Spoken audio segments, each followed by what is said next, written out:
Well, being a female, first of all, and then being black, some people have said is like a double whammy, really, because there is the challenge of really being objectified as a woman first in spaces, and then there's being black, so being looked at as beneath. So there am I, firstly young as well, age also being a determining factor of whether you can do something or not to people. And there I am trying to either change the world, change someone else's world, or whatever the case may be, and being met with injustice in the sense that just because of my appearance and how I look, it makes me already disqualified for funding. I don't qualify to manage a project. I don't qualify. What would I know as a young black female? I think my bigger battles of injustice, and in particular racism and the whole inequality and discrimination, I think it's just realizing that you've been on the back foot. And that in many ways, as much as I have developed my identity in Christ and have really moved to a place of being content of what God is doing in my life. But I think that if I do separate the woods from the trees and I become analytical about the past and the apartheid era, then I do feel that people, or particular white folk that is in my age category, has a greater advantage than I have in life. And I guess, and that's for many, I'm generalizing, that's for many, and in my encounters, that many do have a lot of more advantage. It just feels that maybe at times that you got to work about 10 times harder. You got to put in more effort to almost feel like you need to catch up, and to almost show that you are equal. And so I think with that influence of injustice, I've also decided to let that go, because I felt that in my own race and in my own journey, I'm not competing. And I'm not trying to set the record straight, though I do feel the injustice. It doesn't remove the reality of the injustice. I'm obviously, again, fortunate enough that I haven't experienced any injustices as bad based on my skin color, where some people might argue that affirmative action have now, say, lessened my opportunities.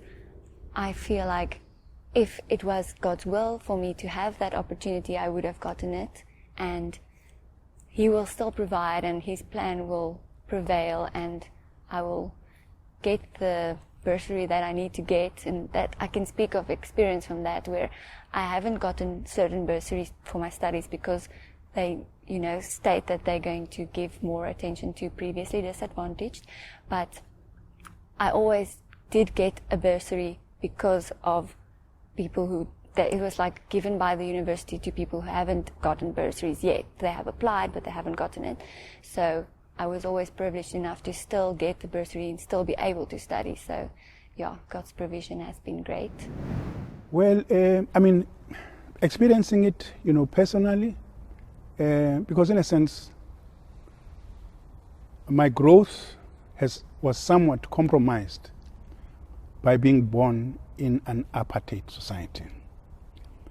I think that the progress that I have made in my life is not in any way attributable to apartheid. It is attributable to the grace of God, which I've seen time and again showing through.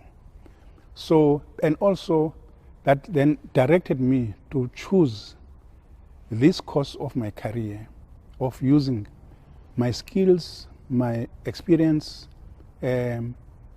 for social upliftment, to promote social justice, and use the law, which was very close to my heart, as a way of doing that. Right, been involved in government programs like land restitution as a commissioner, and also most recently, up to end of last year, as an acting judge on the Land Claims Court. So God has helped me, to realize my dreams about promoting social justice in our country. we can focus on racial injustice, but that's not necessarily the greatest injustice in the context that I find myself. So, I mean, there's huge injustice happening all around us, right? There's trafficking. Of course, racism is one of them. But when I think what I'm personally exposed or involved with, I think would be on a smaller personal level. So, yes, something like abortion, for example, that's something close to my heart and I've been exposed to. And then one also wonders, in terms of racial differences, are some ethnicities more affected by abortion? That's just something that I'm thinking of. But on another note, maybe in terms of injustice, I think something that bugs me is how I relate to a homeless person on the street coming to beg for food or money or whatever. Yes, they might be a person of color, but they might not.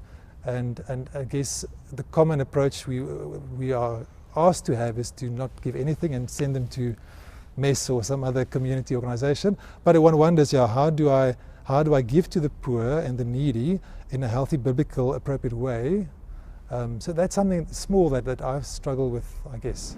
If I think about that my parents and their forefathers were disadvantaged in terms of being removed from certain areas, in terms of the Group Areas Act, and not having access to properties that had value at the time.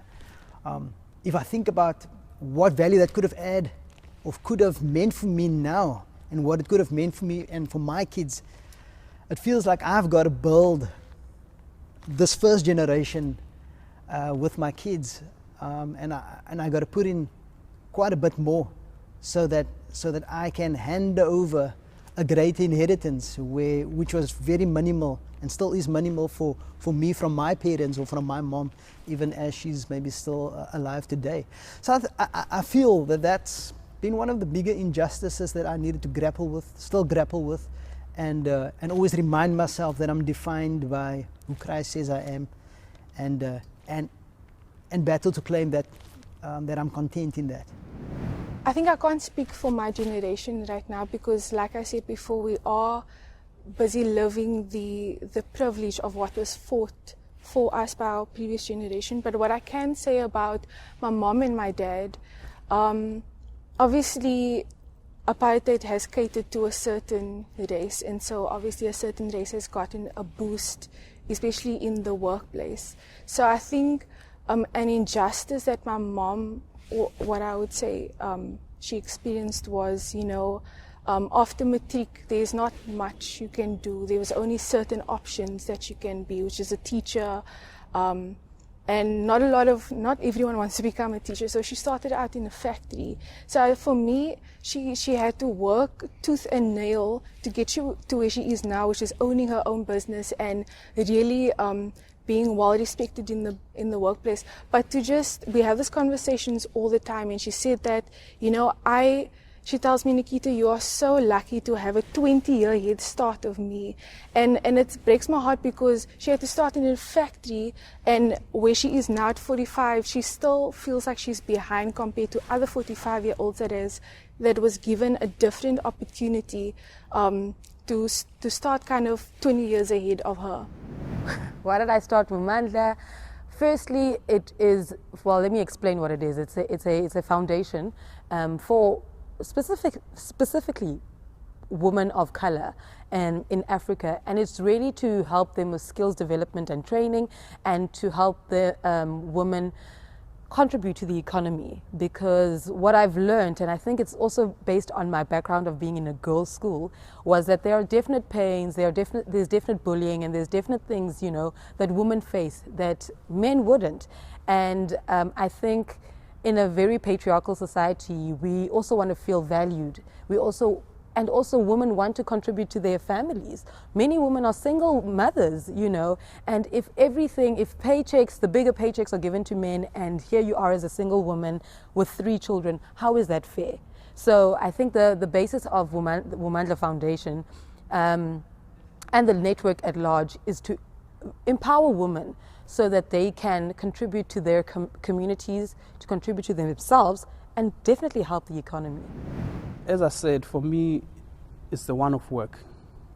because I'll go deep now in terms of it's in the workplaces. This is where injustice happens, because if, for example, as a black person, you get paid less, that is done systematically. It's done systematically so that you get paid less. You're hungry for overtime, first of all, in order to make more money to take care of your family. And in that process, you end up deserting your family and your children because you are not there, you're always working. And then you have a dysfunctional black family, and the cycle carried on for generations. And that's done purposely because of white supremacy. It's done purposely so that it works that way. Secondly, you can't take your children to the same school as the white supremacists or the people who hold those views. Now, you can't take them to the same schools. You can't live in the same neighborhoods. You can't go to the same places. So it's done systematically to divide us as a nation, as black people over the white people. So it's done through the workplace to carry out how we want society to be. Hence why you have these areas that are white only and all of these schools that are white only. So it's done systematically. So for me, that has been the biggest form of injustice that carries on through this world. It's done systematically to create these divides.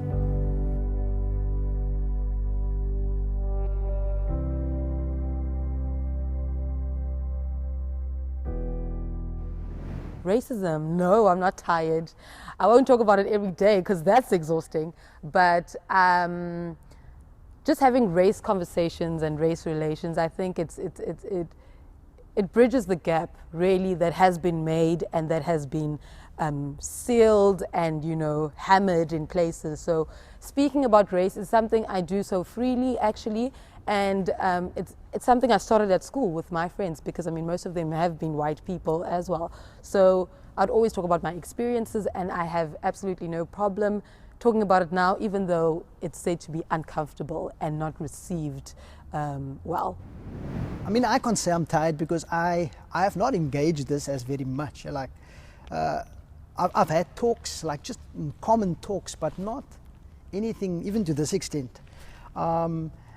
But I do understand that people get tired of the topic. I do hear in my workspace that people get tired, and particularly I hear more that my white colleagues becomes tired. And I don't know if they're tired because there's a consciousness that it brings. But yeah, so personally, I'm not tired. It's something that I'm open to engage, but it must be constructive for me. It must not just be, I'm not just in it to vent. I'm in it to hear and understand and say, okay, so how do we journey together so that we make our own community better, and how do we influence our community with South Africa?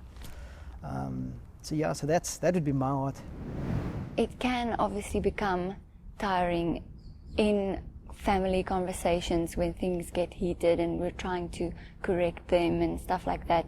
It can become tiring and hard, but we need to push past and keep talking about this and not tire of talking about this, because we need to be advocating for our friends. And it's like Jesus didn't get tired of advocating for us, so we need to keep fighting the hard fight.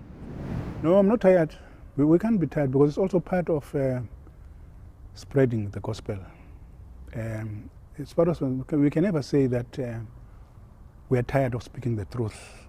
Wherever we are under an obligation to spread the horizons of the gospel. And the gospel says, "Come ye all, just as you are," in the realization that he who was sinless was made sin so that we might be the righteousness of God through him and in him. So we can never be tired. So I want to say yes and no. I'm saying yes because generations before me, and I presume generations after me, are still going to have the same racial conversation, because it is clearly something that is very deep and it needs to continuously be spoken about, and it's tiring constantly asking for equality just based on our skin. and our backgrounds. So yes, it is tiring, but also no, because we still want to see more change, we need to have this conversation over and over and over until we get to that place of equality. I guess I sometimes get tired of a specific narrative that I'm hearing, and maybe I would want to talk about it more, but get more perspectives on the issue. So I don't think, certainly, let's say, in the circles I find myself in, we don't talk about this really. Even in the church, I don't know if we talk about it that much, on a one-to-one on a small level. So I would really welcome open, honest conversations where you don't feel threatened to actually bring your perspective. So, and definitely inviting everybody to the table, black, white, brown, whatever, to share our perspectives.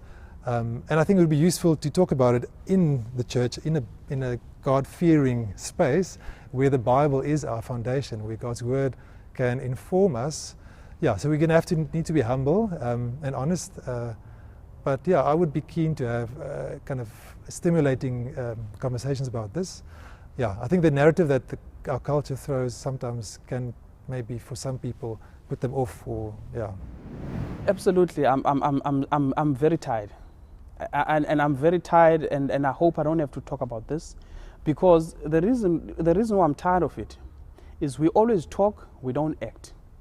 We need action. Even being part of this, this sort of interview, I'm interested not bringing up the problems, but bringing the solutions and being part of the solution and the change. So the reason why I'm tired of it, nothing ever gets done. We protest, we burn things, we take down statues, we don't change. We need to change the system. If a system that was built by men, it needs to be changed by men.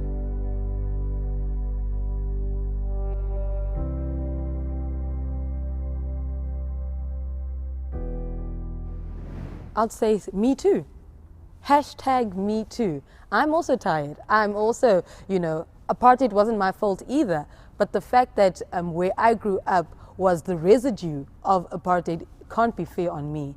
The fact that you can go sailing straight after school, on the yachts in the Caribbean, doing whatever job you're doing, and I start an internship on a measly salary, and by the time you come back, you become my manager. That's not cool for me too. And we all started at the same place. We all graduated at the same place. Yet you get preferential treatment whilst I was working towards something. I'm tired too. When colleagues says, that it's hard, or when I do hear, I can probably relate or understand a bit that it is hard, because like you don't want to always be hearing that you are the oppressor. And so it's like, when can we ever move on from this? And so I think until you perhaps understand the world, or my world, and my experience, as I alluded to earlier on, maybe being a person of color and now feeling that I need to build my first generation, where you perhaps had 3-4 generations or even more of a pass on of benefits, I'm saying, don't become tired. If you're becoming tired, you're giving up on me. If you're giving up on me, then I don't think you're really understanding me. And you're not understanding that the struggle that I'm still fighting for the future it's real. And so once I know that you've got my back, then I'm saying, let's fight together. And it's not so that I only gain, but it's so that we gain, so that we dismantle this together. And so I would say, don't become tired on me. But that would be subjected to the level of relationship. Even though it wasn't any of our faults, if we don't try to, I don't want to say correct it, but try to go against it, then if we're not disagreeing with it, are we actually agreeing with it? So even though apartheid wasn't my fault, I can't just sit back and say, oh, the people whose fault it was must fix the problem. We need to be, actively trying to change people's perspective. And yes, it wasn't my fault, but I can try to bring about this change. Change isn't going to happen just like that. It takes time. So we need to keep talking and keep working and keep trying to change over time. And it's going to take a few generations to change everyone's view. So we need to, we can't just give up now. No, we can't do that. There must be it's very important for there to be an education of the history of this country. And that history, we've always been told, it starts from 1652. It doesn't start there. That's why I salute Reuben Richards for the enormous work he has put into tracing the history of this country from 1488 and all the battles that were fought by the indigenous people of this nation, the Khoi and the San. They fought 5 wars just on their own here, and they were obliterated. And they also joined forces with the Xhosas, with the 9 wars that were fought from 1781 to 1878. They fought also alongside those. Of course, at some point, the British were using them, wanted to use them as a buffer, you know, against the Xhosas. When they would settle boundaries, for example, like the Great Fish River was the boundary that the Xhosas were not to, and right up to the Sundays River. But in the end, they joined forces. So, yeah, it's quite important that they must be, because once people are educated about the truth, it is the truth that makes people to change. I can definitely sympathize with them because I also feel, I mean, sometimes you get the gut reaction like, well, I wasn't involved in it, I was kind of oblivious to it. People have apologized for it. When is the point where we've apologized enough? So that's kind of, I guess, some thoughts that might come up. But I also realize, I mean, I have to see this as a child of God, and our God instructs me to act towards my brothers and sisters. So I would encourage other white people to say, well, we are called to be kind and compassionate, to listen and be slow to talk and to judge. So if my brothers, but that's where we need to talk, right? So I want to know, how does my brothers and sisters of color feel in my church? Do they feel there's unspoken kind of offenses or hurts that they carry? Then we need to talk about it. If they perceive me as being part of that offense, I need to kind of I need to address that. If I can somehow apologize or somehow reach out by some kind of action or word to help release that, then that's my responsibility, I believe. Yeah, but I think we need to connect then to find out. I don't think God calls me as a white person to carry the guilt of apartheid, but certainly the way that I interact with different ethnicities around me, that's something I need to steward, I need to give account for. Yeah, so obviously, I mean, we can look at the media, people are hurting and they are angry and there's hatred flying around. So it is an issue that's not going away at the moment. It probably never will totally. So it's something that we need to address in a biblical, God-centered way. Yeah. It's definitely a tough pill to swallow because their family history has not experienced the lives that has been taken and the disadvantage that even some of my family lives in today because of that. So it's a difficult, it's something that's difficult to accept when someone says that when they haven't experienced it. I think that when a white person says that, I feel that there is there's ignorance, so there's a lack of knowledge and understanding of why we keep talking about this and why it keeps circling back to racial issues and discrimination. I totally agree with them. It was not their fault, absolutely. It was also not my fault that I get born into a disadvantage. Same as that person that stays in a shack, that has been a system for many years to stay in a shack and stay in poverty. So your future is shaped by your circumstances in many cases, you know, and you have to really get out of it. You really have to fight and face so many battles. It's not our fault. Same as a white person who's living today, even my age or higher, it's not their fault. It's what their ancestors and forefathers did. But we both have a responsibility to ensure we come together, work together, and fix the problem and readdress this injustice of the past.